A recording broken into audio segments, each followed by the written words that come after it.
Hey guys, Chris MLC, welcome back to the channel. Now it's been a minute since the last video. I guess I need to explain where I've been because I think it's been about 3 months since the last update on the 50 Chevy. A couple years ago, I tore my ACL and my MCL and I struggled along with it for quite a while. Had a talk with the doctor a few times and we both decided that, let's just give this a little bit. And the MCLs will heal. The ACL is never going to be the same again. But a lot of people never get anything done with it, and they just go on about their lives. I limped along for almost 2.5 years. Then I finally just decided. I had an incident in my swimming pool this summer where I thought I threw my knee out just walking across my pool. So I thought it was time to get the ACL replaced. So I went ahead back mid-November and just pulled the trigger and had my ACL redone. So I got a new ACL in the left knee. So I've been on the mend. I've managed to make it out here once or twice in the last few months, and I'm just now regularly getting back out here to the shop. There's a bunch of things I need to get done. I miss working on. I want to get back on the car. Right before I scheduled my surgery, the rear end and the suspension and all that came in for the 50. So I'm raring to go on that because I really want to have that thing running by this summer. There's also a ton of pit lifts to build. The modified, we're going to get back on that. I want to get it rolling for Mikey, get it done as much as I have to on that part on my end of that car. And then right now, I know this whole channel started with race cars and bodies. I never really expected it to become a race car and body channel. It's just at the time, that's what I was doing. I've always been a fab guy. I wanted this to be a fab channel. Race cars just sort of dominated that. Well, then our local track here switched their rules on their late model class, and they went to a steel block class, and there's no other class around here like it. And it was a crate class. The other track, there's Fairbury's not too far from here, but that's a super track. Kankakee is about 40 minutes from me, and that's a crate track. So a lot of the guys I was helping, the cars I was working on, they just, a lot of them sold their stuff and got out of it. So it just pretty much left me, high and dry on a lot of car stuff. I still do the spoilers. I'm still doing the late model spoilers, modified spoilers. I'm still doing the sail panel kits, still building lifts. But now I'm just sort of just moving along and doing more fab work. I've had a couple guys talk to me about doing some suspension pieces for their older Chevys, like what I've done here. I've had a couple people ask if I want to try to make the K-member kit, which I've actually thought about doing. To sort of rehash old feelings for the channel and make a few of you happy out there. I haven't talked to the guy who owns the car yet, but he'll be here later this evening. This showed up a few days ago.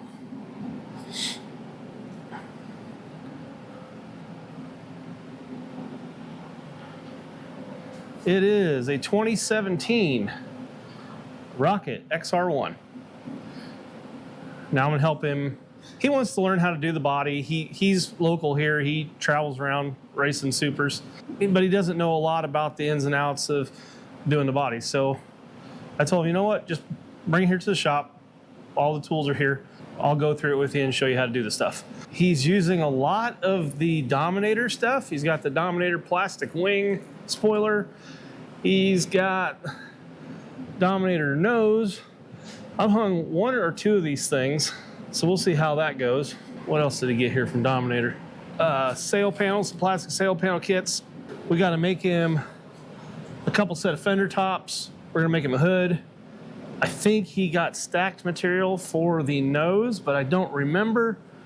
We might have to make him a nose filler, and we're gonna make him a couple repair panels for the inside deck here. Now for the sides, he's got Dominator's composite material. Hello, 50. So yeah, we're just gonna have to see where this lands. I'm gonna talk to Matt, see if he cares if we do some videos. It's his car. I don't want to be slapping it all over the internet if he doesn't want it on here. And see if he wants to be on the internet. Yeah, he's got a lot of the equipment to do this stuff, but he's waiting on getting some of it back to his shop, so we'll just see. But I think he's gonna come over later this evening. We're gonna get started on this thing. I told him 2 or 3 nights, 2 nights, maybe 3, and we can get this thing hammered out. Since it's not gonna be too bad. Just some replacement panels, hang the stack doors, cut the stack doors to fit, then hang the nose. So if Matt doesn't mind, here will be a body video for you guys requesting some race car stuff. I wish there was more, but around here, for me at least, the race car stuff has just sort of dried up. And I'm not gonna go buy race cars just to make bodies. Like I said, the modified's still back there. We're gonna put a body on that thing. But hold up, wait a minute. There is a guy I've been talking to that found the YouTube channel, and he's from Utah. He's talking about bringing his late model here. And it was going to be, I think, a deck, cockpit, full body, and a bunch of other stuff. So we'll see where that falls. So there may be one more thrown into the mix. We do have a track that was sold about 40 minutes from me south. And there's a good chance that maybe crates will end up back there. So if crates end up back there, you know, I may get some body work back. It's just, the other part is this stuff has just got stupid expensive. You know, when I first started doing bodies, you know, with my cost plus materials, if I was just putting doors on a car and when I was building spoilers out of just regular aluminum, you know, hanging, and they bought everything, and I had to buy some parts. I mean, we used to do it for like 1,800 bucks. But now for me to price out a late model body, to do a late model body, by the time I buy the nose, skirts, aluminum, strapping, everything, you're almost $3,500 when you throw labor into it. But that's the one part everyone forgets. You give them the price on the parts, and they're already sticker shocked. And then you're like, well, that doesn't include labor. A lot of the guys, I just told them, if you bring all the materials, and I was doing like a deck, door, roof, full body, no cockpit. I was doing that for like $1,000. It's like, bring me $1,000 and bring me all the materials, and you bring me something with no doors and no deck, just a cockpit. You got back a complete race car, which was, at times, I believe, ridiculously cheap, because I would have, roughly, when it's all said and done, you have, 24 to 40 hours in a body. I was charging two different rates here at the shop. Like the welding and machining side has one rate, and then the race car bodies had another rate. And I think my race car body labor was $35, $45 an hour. So, I mean, at the end of the day, it adds up. Usually lose them right there. Or people would call and ask for like a quarter panel, for a car. Well, a late model quarter panel is from here to there. That's 60 inches. And then there's, that's probably a 27-inch panel. So 6 foot by 27 inches. The aluminum comes in 10-foot sheets, so that's 120 inches. So you eat up, just call it a half a sheet of aluminum. And then by the time I cut it, trace it, bend it, blah, blah, blah, blah, blah, blah, hem it, I've got a half hour in it. So, we're already, so I was trying to sell quarter panels for like 75 bucks a piece just because I thought I was giving people a break, and I was being told I was taking advantage of them.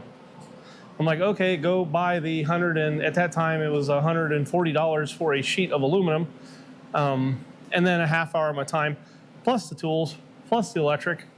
So apparently, I was supposed to give things away. So after a while, it just got to the point where I was just getting sick of it and just sick of dealing with it. So I don't know. I kind of miss it though. The race car stuff was fun, and it's what this little channel was built on. But like I said, I never really had intentions of this channel being specifically a race car channel. The owner of the car, he's going to be here a little after 5, so we will discuss with him what he thinks about doing some videos.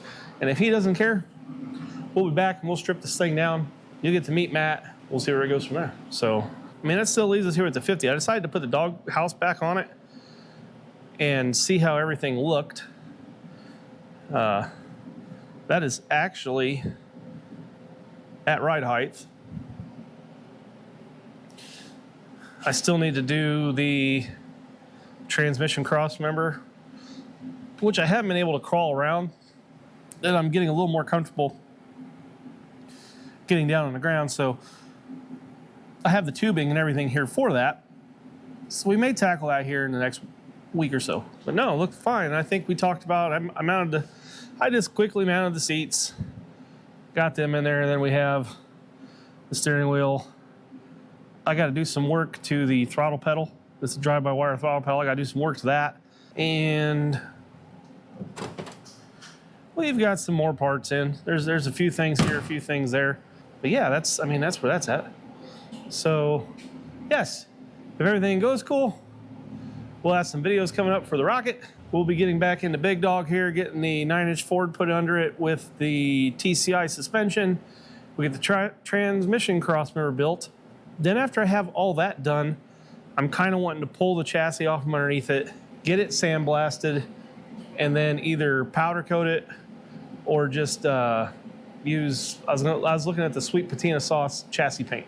So we may sandblast it and powder coat it, or we'll sandblast it and just use the sweet patina sauce on it. So I don't know.